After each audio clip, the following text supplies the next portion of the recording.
बड़ी खबर निकलकर सामने आ रही है कि कर्नल सोफिया कुरैशी पर बेतुकी बयानबाजियां कर अब मंत्री शाह बुरा फंस गए हैं। जी हां, आपको बता दें कि सुप्रीम कोर्ट ने इस मामले में सुनवाई करते हुए शाह के खिलाफ एसआईटी टीम गठित करते हुए रिपोर्ट तक सौंपने का आदेश दे दिया है, जिसके बाद बवाल थमने का नाम नहीं ले रहा है। नमस्कार, आप देखना शुरू कर चुके हैं 4 PM न्यूज नेटवर्क और मैं हूं आपके साथ प्रगति ठाकुर।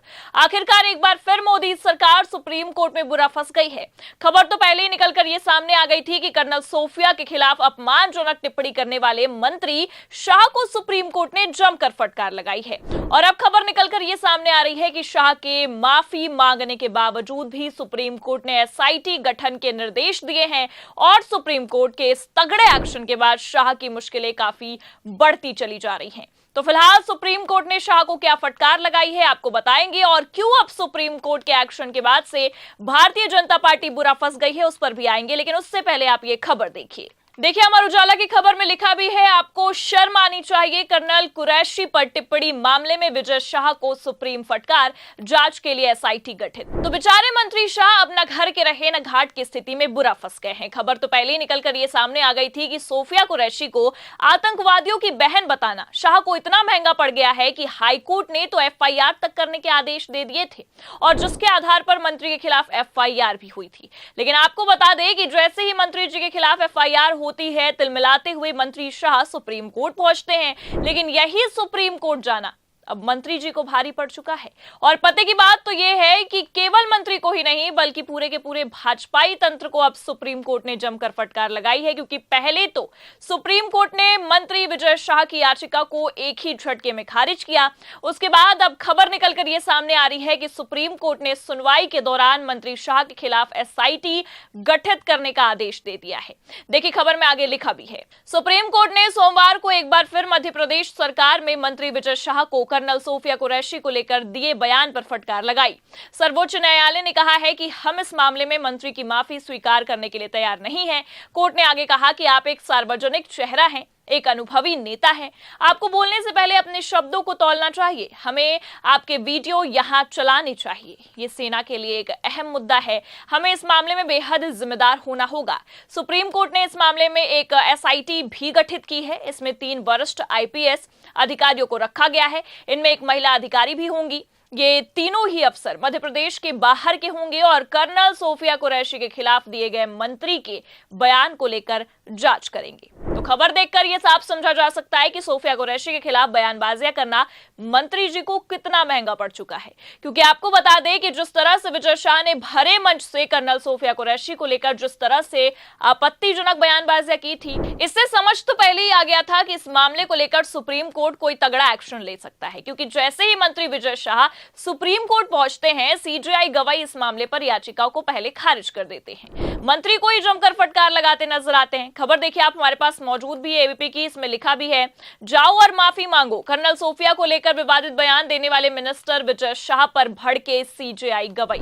सीजेआई गवाही ने तो सुप्रीम कोर्ट में पहले ही दिन सरकार और उनके इस नफरती मंत्री की लंका लगाकर रख दी थी। जी हां, आपको बता दें कि पहले ही दिन सीजेआई ने विजय शाह के इस विवादित मामले पर बोलते हुए जमकर फटकार लगाई थी। देखिए खबर में आगे लिखा भी है, वो संवैधानिक पद पर हैं, उन्हें जिम्मेदारी के साथ कोई बात करनी चाहिए।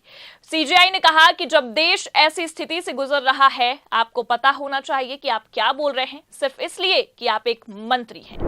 मतलब देख सकते हैं आप कि सीजेआई गवाही ने तो पहले ही सरकार के इस नफरती मंत्री को लेकर बवाल काट कर रख दिया था। आपको बता दें कि सीजेआई ने यह साफ कहा कि एक संवैधानिक पद पर बैठा व्यक्ति ऐसा बयान कैसे दे सकता है। और ये कहते हुए सीजेआई ने विजय शाह पर फिर से एफआईआर करने वाली याचिका पर रोक लगाने से मना कर दिया था। तब भी विजय शाह की उम्मीदों पर पानी फिरा था और अब भी आप देख सकते हैं कि विजय शाह की उम्मीदों पर पानी फिरता नजर आ रहा है। दरअसल जस्टिस सूर्यकांत की बेंच ने विजय शाह के मामले पर आज सुनवाई की, जिस दौरान सुप्रीम कोर्ट ने भले से विजय शाह को गिरफ्तारी से राहत तो दी है, लेकिन खबर है कि सुप्रीम कोर्ट ने विजय शाह पर एसआईटी गठित करने के निर्देश दिए हैं। और इतना ही नहीं बल्कि तल्ख टिप्पणी करते हुए रिपोर्ट तक जल्द से जल्द मांगी है। देखिए खबर में आगे लिखा भी है, जस्टिस सूर्यकांत ने कहा कि इस टिप्पणी के कारण पूरा देश शर्मसार है।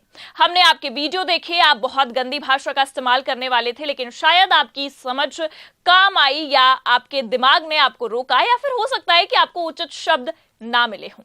आपको शर्म आनी चाहिए। पूरे देश को हमारी सेना पर गर्व है और आपने ये बयान दिया।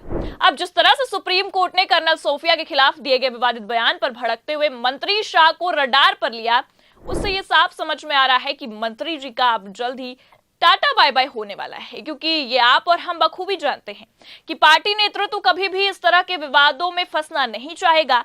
तभी तो आपको बता दें कि खबरें ये निकलकर सामने आ रही हैं कि सुनवाई के बाद ही पार्टी का केंद्रीय नेतृत्व मंत्री शाह के भविष्य को लेकर अंतिम निर्णय ले सकता है।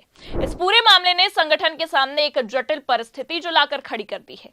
तो एक तरफ खबर यह है कि केंद्रीय नेतृत्व मंत्री शाह के भविष्य को लेकर अंतिम निर्णय लेगा, तो वहीं दूसरी तरफ सूत्रों की अगर माने तो जानकारी मिल रही है कि शाह ने पार्टी नेतृत्व से राजनीतिक भविष्य की सुरक्षा की गारंटी तक मांगी है। हालांकि मामले की अगर हम बात करें तो शुरुआत से ही शाह इस्तीफा देने से इनकार कर रहे हैं। शाह का तो ये कहना है कि उन्होंने पहले ही अपने बयान पर खेद व्यक्त करते हुए माफी भी मांगी है। उनका तो ये भी कहना है कि इसके बावजूद कोई इस्तीफा मांग रहा है तो वो हमें बताए कि किसके कहने पर इस्तीफा दे और उनका राजनीतिक भविष्य क्या होगा।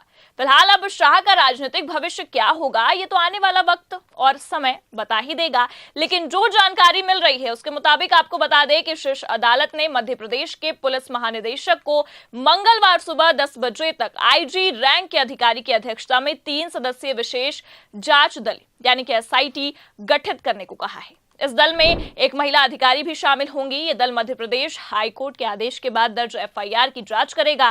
पीठ ने यह भी कहा है कि एसआईटी की ओर से पहली रिपोर्ट 28 मई तक ही दाखिल की जानी चाहिए। हालांकि अब 28 मई को आने वाली रिपोर्ट में ही ये साफ हो पाएगा कि मंत्री विजय शाह का राजनीतिक भविष्य क्या होता है और शीर्ष नेतृत्व सुप्रीम कोर्ट के फटकार के बाद क्या एक्शन लेता है, क्योंकि अभी तक तो इस मामले पर बीजेपी आलाकमान ने कोई प्रतिक्रिया दी नहीं है। फिलहाल आपको क्या लगता है, सुप्रीम कोर्ट की रडार पर आने के बाद विजय शाह को बर्खास्त किया जाएगा या नहीं? अपनी राय कमेंट करके जरूर बताएं। ये खबर कैसी लगी लाइक और शेयर जरूर करें और अगर चैनल पर नए हैं तो सब्सक्राइब ज्वाइन करना ना भूलें।